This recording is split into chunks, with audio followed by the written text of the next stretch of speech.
Malam hari ini kita akan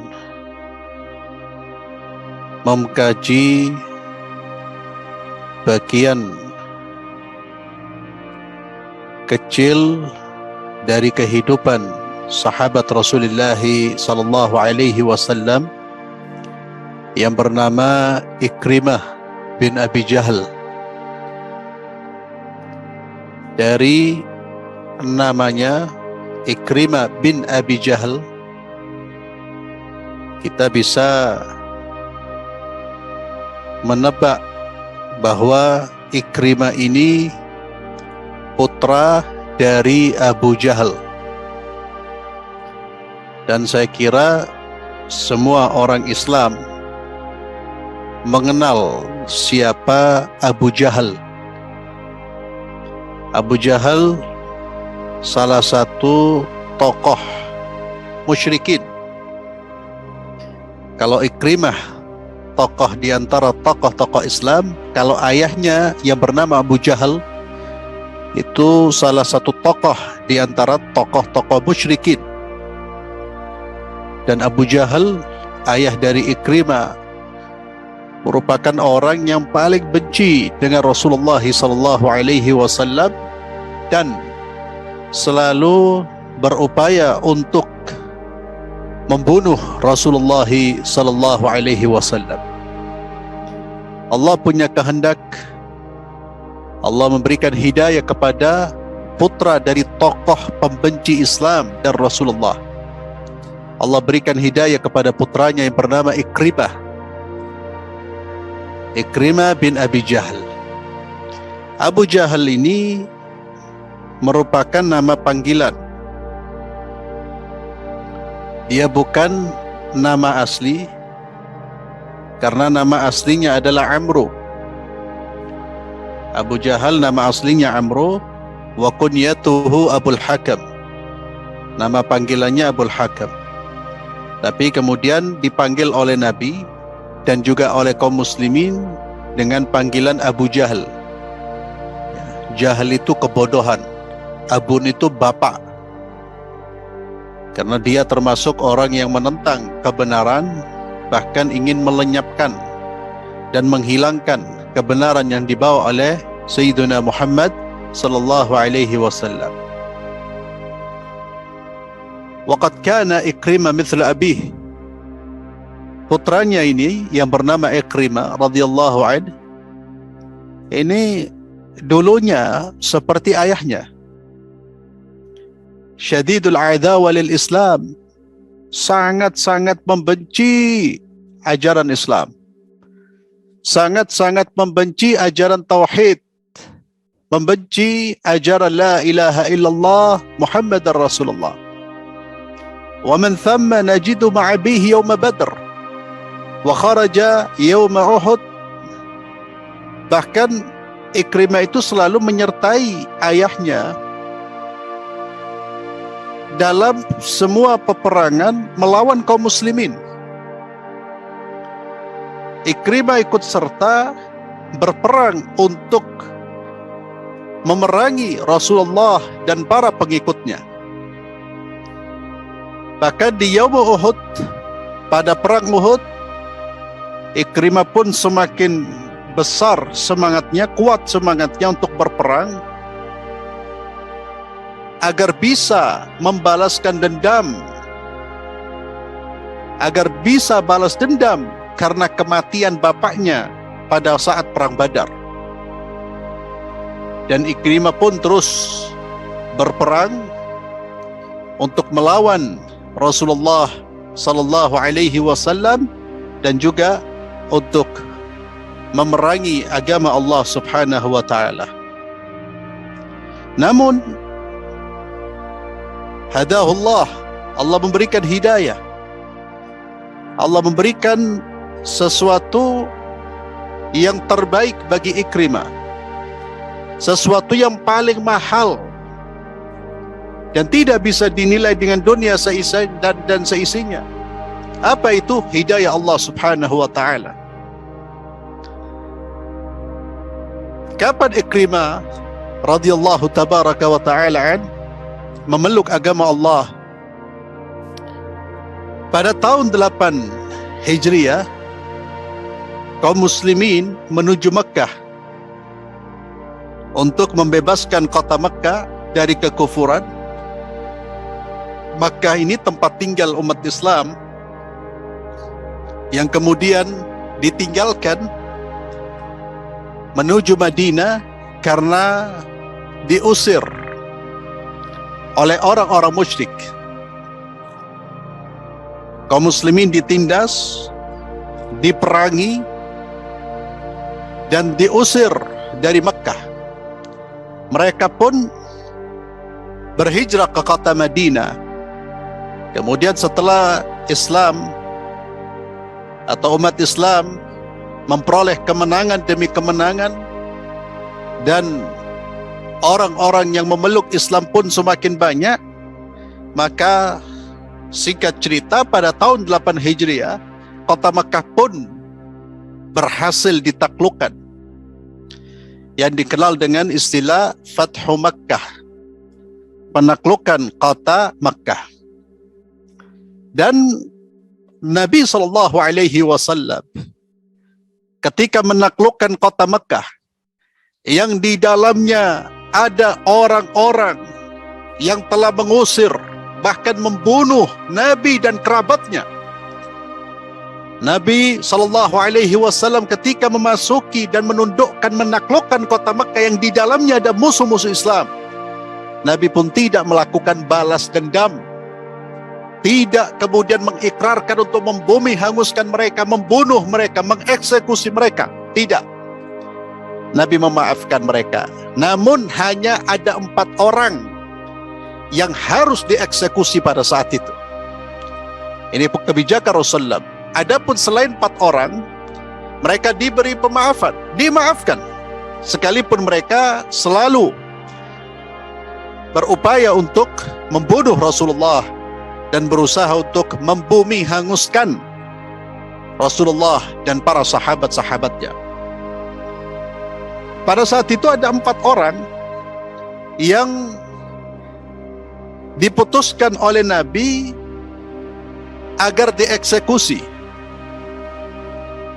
Di antara keempat orang tersebut adalah Ikrimah bin Abi Jahal. Ikrimah ini termasuk orang yang harus dieksekusi karena andilnya yang luar biasa dalam memerangi Islam dan kaum muslimin. Dan Ikrimah ini panglima, dia termasuk panglima perang ya. Dan Nabi lebih tahu mana yang harus mana dibiarkan, mana yang perlu dieksekusi. Namun Ikrimah dapat meloloskan diri ya. Ikrimah pun dia berangkat ke negeri Yaman, lari ke negeri Yaman. Kemudian di saat dia lari, dia menaiki kapal laut. Dan di saat dia menaiki kapal laut, kapalnya itu terkena angin yang sangat kencang, asif.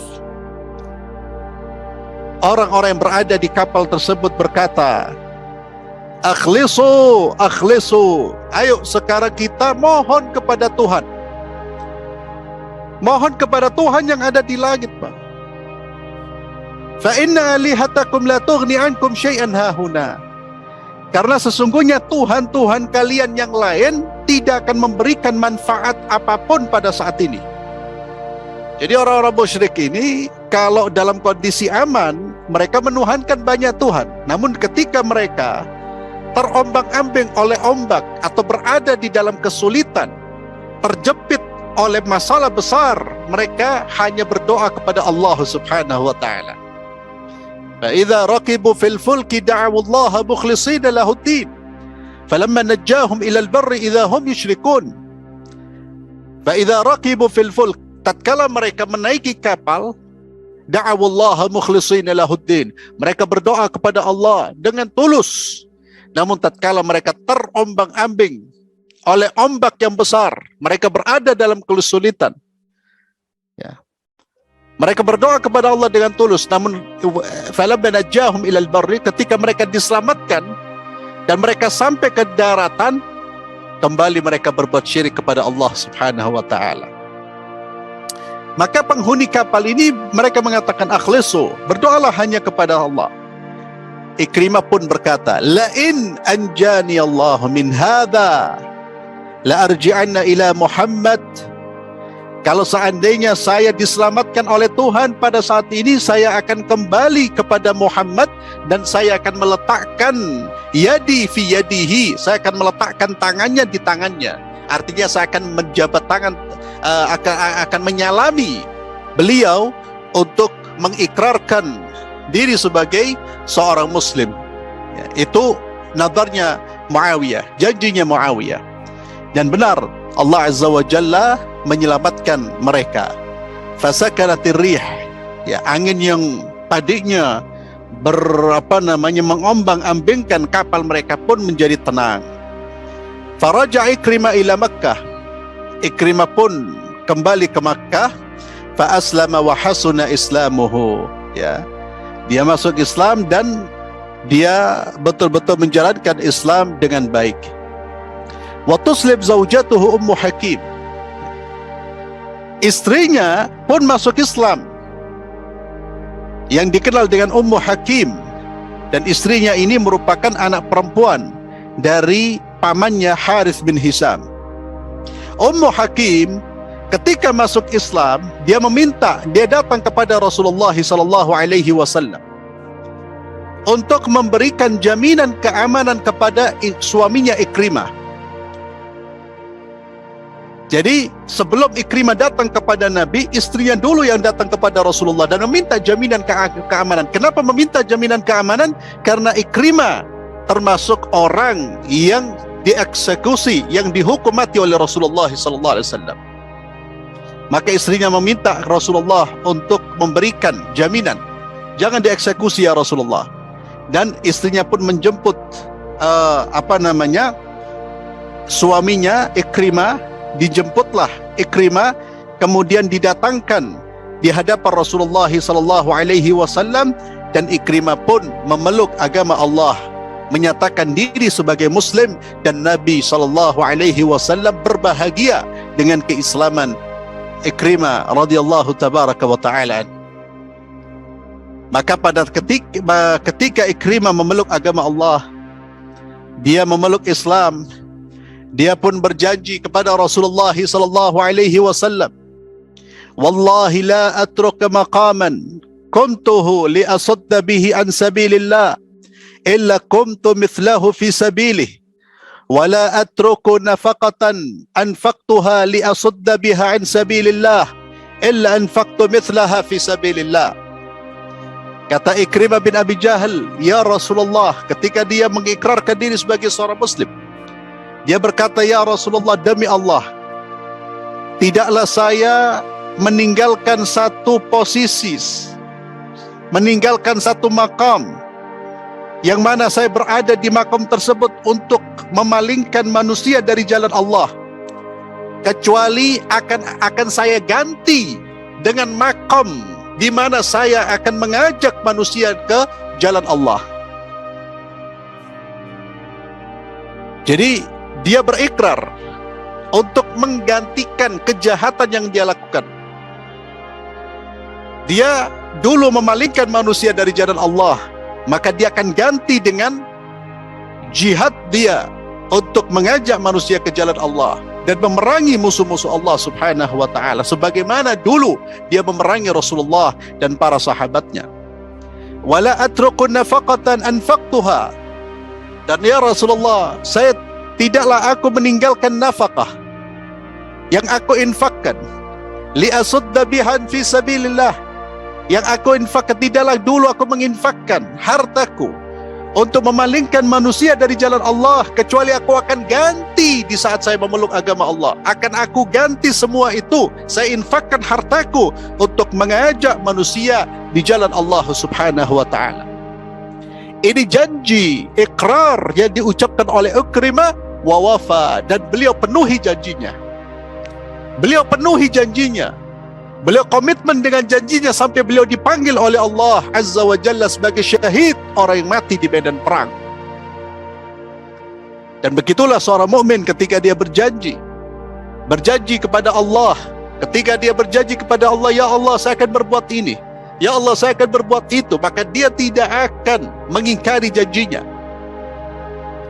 minal mu'minina rijalun sadaqu ma'ahadullah alaih. Allah memuji orang-orang beriman, terutama para sahabat Rasulullah SAW. Rijalun sadaqu, rijal, laki-laki yang sadaku, yang jujur dalam janji-janji mereka. Mereka berjanji kepada Allah dan mereka penuhi janji-janji mereka. Mereka berjanji untuk jihad, mereka berjihad fisabilillah. Mereka berjanji untuk berdakwah, mereka berdakwah fisabilillah, dan mereka memegang teguh janji tersebut sampai mereka dipanggil oleh Allah Subhanahu wa taala. Ikhwani fillah, azzalallahu wa iyyakum. Ikrimah radhiyallahu tabaraka wa ta'ala an betul-betul memegang janjinya, dan ini terlihat dalam perjalanan hidupnya setelah memeluk agama Allah Subhanahu wa ta'ala. Bagaimana kepahlawanannya dan juga kepemimpinannya di perang-perang yang diikuti ketika di masa Islam, ketika perang memerangi orang-orang murtad di masa Sayyidina Abi Bakar radhiyallahu tabaraka wa ta'ala an. Faqad ista'malahu Abu Bakar ala jaishin. Ikrimah ditunjuk sebagai pemimpin dalam satu pasukan, ditunjuk untuk memerangi orang-orang yang murtad. Ikrimah pernah memimpin pasukan yang diberangkatkan ke ahli Umman. Wa kanu irtaddu fadhahara alaihim, yang mana mereka murtad memerangi Islam. Abu Bakar mengirim pasukan kepada mereka, di antaranya Ikrimah, dan Ikrimah serta kaum muslim memperoleh kemenangan. Kemudian Abu Bakar radhiyallahu tabaraka wa ta'ala menjadikan beliau sebagai pemimpin untuk di negeri Yaman. Ketika selesai dari memerangi orang-orang murtad, beliau pun berangkat ke negeri Syam sebagai seorang mujahid, berperang, berpindah dari satu tempat ke tempat untuk berjuang di jalan Allah Subhanahu wa taala berdasarkan instruksi dari Khalifah Abu Bakar radhiyallahu tabaraka wa taala. Betul-betul dia memenuhi janjinya. Kalau dulu dia berperang memerangi agama Allah, tidak letih untuk memerangi agama Allah, maka beliau ganti juhud, usaha sungguh-sungguhnya. Beliau ganti dengan berjihad di jalan Allah Subhanahu wa ta'ala, dan beliau tidak pernah letih, tidak pernah mundur. Dimanapun ditunjuk sebagai seorang panglima atau ditunjuk sebagai seorang prajurit, beliau berangkat berjihad di jalan Allah Subhanahu wa ta'ala. Ini tentang jihad secara fisik, ma'asyiral muslimin. Demikian pula infaknya Ikrimah radhiyallahu tabaraka wa ta'ala anhu. Beliau memenuhi janjinya nafkah. Yang dulu dia keluarkan untuk memerangi Islam, maka hari ini kata Ikrimah, saya akan keluarkan untuk meninggikan kalimat Islam, meninggikan kalimat Allah Subhanahu wa ta'ala. Pada suatu hari Abu Bakar radhiyallahu tabaraka wa ta'ala pernah mengunjungi muaskar, tenda-tenda pasukan. Fabasara bi khaba' 'azim. Abu Bakar melihat ada tenda yang besar. Di sekitar tenda itu ada 8 kuda perang, ada tombak dan beberapa perlengkapan perang di sekitar tenda itu. Ketika Abu Bakar mendatangi tenda tersebut, ternyata itu tendanya Ikrimah. Abu Bakar pun mengucapkan salam kepada Ikrimah, wa jazahu khairan, dan memberikan balasan yang baik kepada Ikrimah. Wa arada alaihi al-ma'unah, dan Abu Bakar pun menawarkan pertolongan. Kamu butuh apa? Kata Ikrimah, la hajata li fiha. Saya tidak butuh apa-apa ya Sayyidi Abu Bakar, ya Khalifah Rasulullah. Ma'i 1000 dinar. Ada bersama saya masih punya 1000 dinar. 1000 dinar. Dinar itu uang emas, Pak, koin emas. 1000 dinar saya punya. Betul-betul dia memegang teguh dengan janjinya di hadapan Sayyidina Muhammad sallallahu alaihi wasallam. Hartanya semuanya diinfakkan di jalan Allah. Dia gunakan untuk berjihad di jalan Allah Subhanahu wa taala.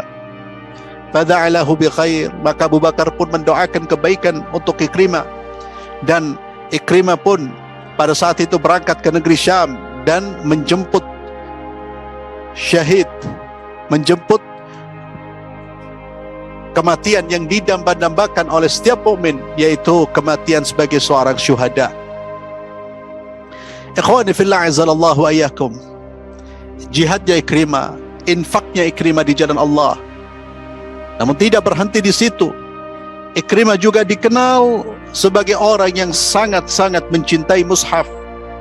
Artinya mencintai mushaf, beliau selalu bersama dengan mushaf. Beliau selalu bersama dengan tulisan-tulisan Al-Quran, lembaran-lembaran Al-Quranul Karim. Beliau selalu membaca Al-Quranul Karim. Kana Ikrimah bin Abi Jahal ya'khudul mushaf fayada'uhu ala wajhi yaqulu kalam Rabbi, kalam Rabbi.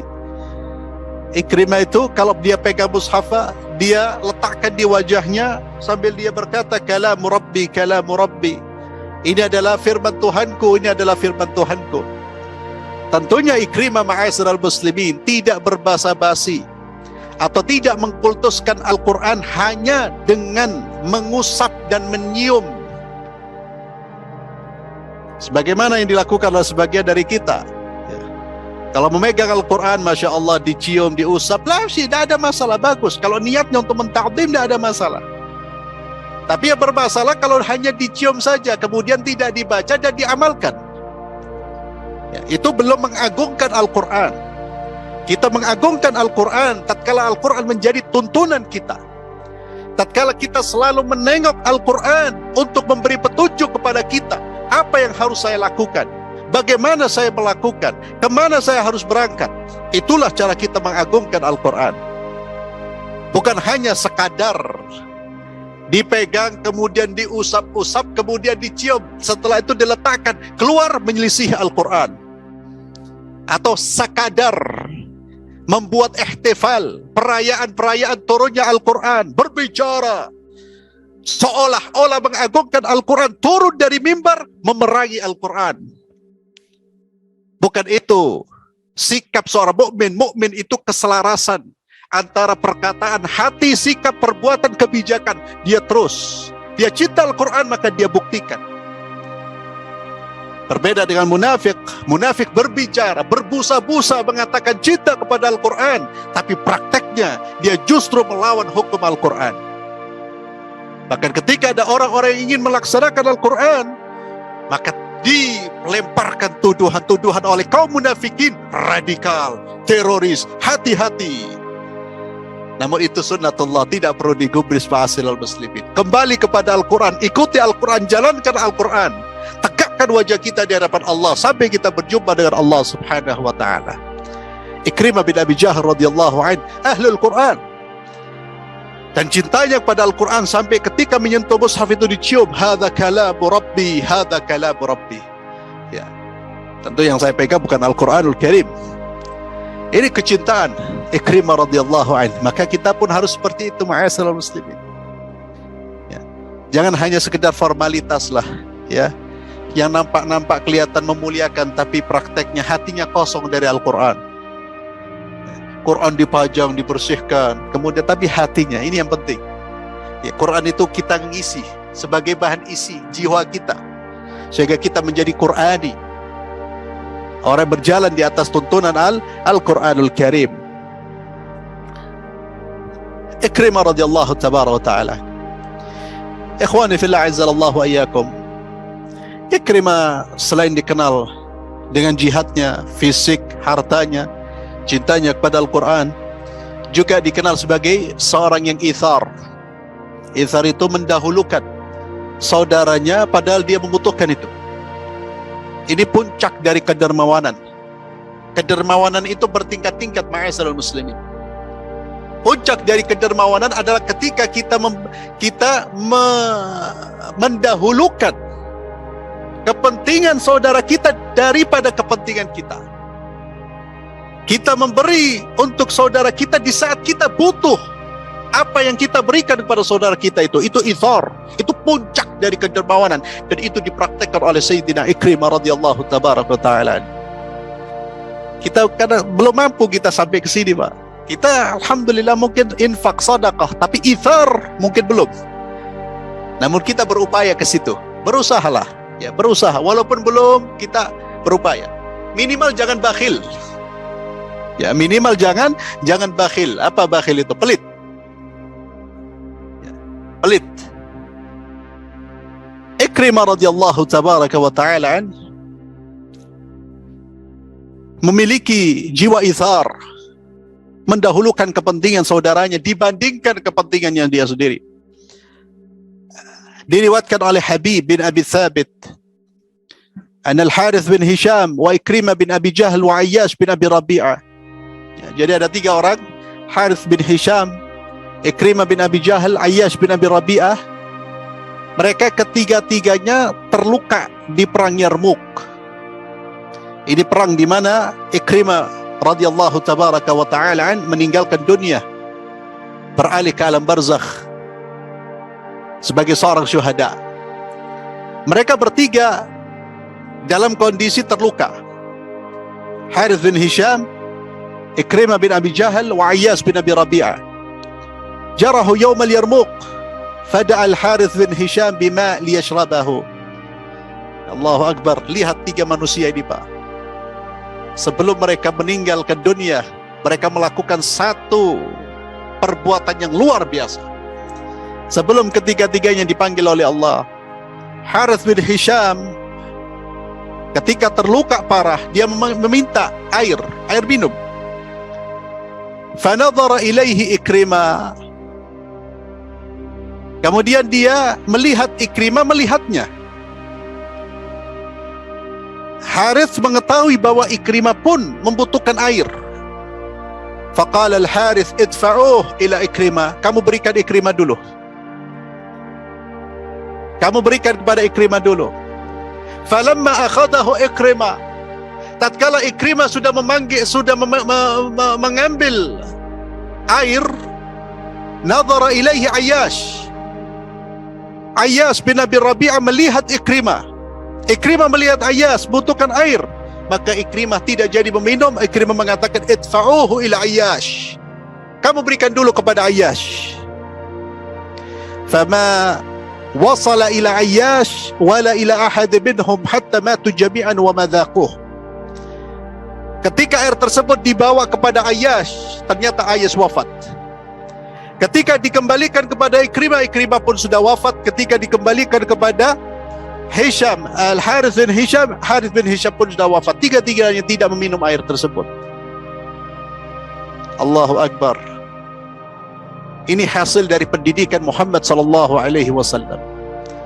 Manusia-manusia yang tercelup dengan Islam ya seperti ini, Pak.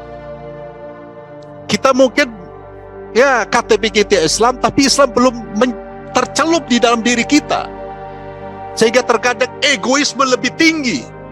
Jangankan memberi, tidak sampai ithar, mendahulukan lah, belum sampai situ, memberi saja kita kadang berat. Menghilangkan egoisme saja berat. Lalu kita berteriak-teriak seolah-olah kita paling Islami. Jadi Islam itu merubah karakter menjadi luar biasa, Pak. Allahu Akbar. Bagaimana rasa cinta mereka kepada saudara-saudara mereka, radhiyallahu anhum ajma'in, radhiyallahu anhum ajma'in. Maka ketiga-tiganya wafat, ma'asyiral muslimin, dan itulah saat Ikrimah radhiyallahu anhu meninggalkan dunia dengan membawa pahala syuhada, membawa pahala syahid, dengan membawa pahala ithar. Dia berjumpa dengan Allah subhanahu wa ta'ala, radhiyallahu tabaraka wa ta'ala anhu. Dan semoga Allah azza wa jalla mempertemukan kita dengan Rasulullah dan para sahabat Rasulullah sallallahu alaihi wasallam. Barakallahu fikum. Kita akhiri dengan doa kafaratul majlis. Subhanakallahumma wa bihamdik, asyhadu an la ilaha illa anta astaghfiruka wa atubu ilaik. Assalamualaikum warahmatullahi wabarakatuh.